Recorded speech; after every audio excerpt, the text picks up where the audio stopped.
ভাত দেন, পানি দেন, নইলে গদি ছেড়ে দেন। ভাত দেন, পানি দেন, নইলে গদি ছেড়ে দেন। কিরে কই রে আহে না কে কেউ? ভাঙচুর শুরু করুন নাকি? আরে না, দরকার নাই। কারা? ভাত দেন, পানি দেন, নইলে গদি ছেড়ে দেন। কি সমস্যা? হ্যাঁ, এরকম তামাশা করতেছেন কেন আপনারা দুইজন? কিসের ভাত দিবে? কে ভাত দিবে? কেন ভাত দিবে? আপনার ফাদারে খবর দেন, আমগো দুইজন রহনি দানা পানি দেন। আমরা যদি হন না খাই তাহলে কিন্তু এনে পয়রা মরে যাবো। প্রচন্ড ক্ষুধা লাগছে। জি, আপনার আব্বাকে একটু ডাকেন।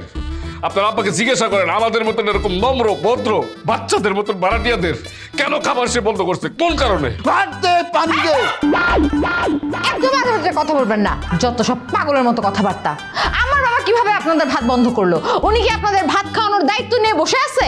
দায়িত্ব নেয় নাই, অহন দায়িত্ব নিতে হইব। কারণ উনি আমাকে খাওয়ান দাওয়ান বন্ধ করছে। আরে খোকা, তুই এত কথা কসকে? হ্যাঁ, এত কথা কয়ে কোনো লাভ আছে? টেবিলে খাওয়ান লাগাইতে কো, কোথা লাগছে অনেক।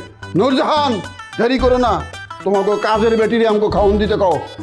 ওরে বাবা, ওনাদের জন্য খাবার নিয়ে আমি বসে আছি, আমরা সবাই বসে আছি। পাগল হয়ে গেছেন নাকি আপনারা? হ্যাঁ, অবশ্যই আমরা পাগল, কারণ পাগল কারো কথা শুনে না।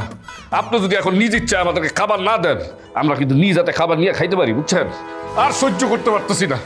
আচ্ছা, আপনার আব্বা যদি আমাদের খাবারগুলো নষ্ট না করতো, আমাদের খাওয়া দাওয়াটা নষ্ট না করতো, তাহলে কি আপনার কাছে আমরা ভিক্ষা করতে আসতাম, খাবার চাইতে আসতাম? হ্যাঁ, একদম আলতু ফালতু কথা বলবেন না। আমার বাবা কিভাবে আপনাদের ভাত খাওয়া বন্ধ করলো সে কারণটা আগে আমাকে জানতে হবে। বললেন ফুলমতি খালা আমাকে খাওয়ান দিত। আপনার বাপে ফুলমতি খালার এই বাড়িতে ঢোকন বন্ধ করে দিছে। অহন ফুলমতি খালা যদি না আসে, তার এই বাসায় আসা যদি নিষেধ করে দেয়, আমরা কেমনে খাওয়ান পামু? এক কথা কয়বার কস তুই খোকা? হ্যাঁ, এই নারীর হৃদয়ে কোনো মহব্বত নাই।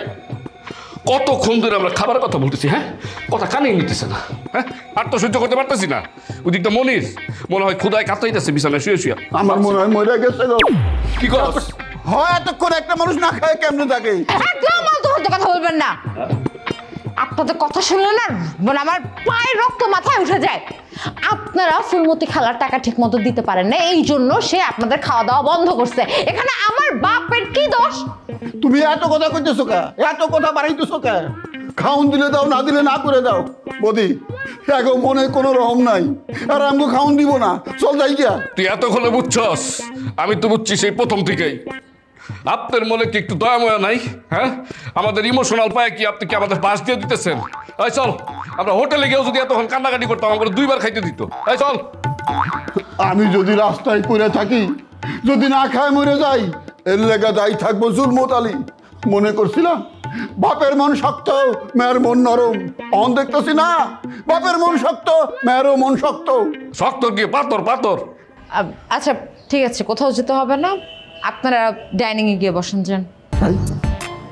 কেটা খুলো ডাইনিং টেবিলে বইতে। আরে এই যে তোর সামনে রাজিছে খাওয়াইবো আমাকে, বুঝছস? তুই ভালো বিনয় করছস।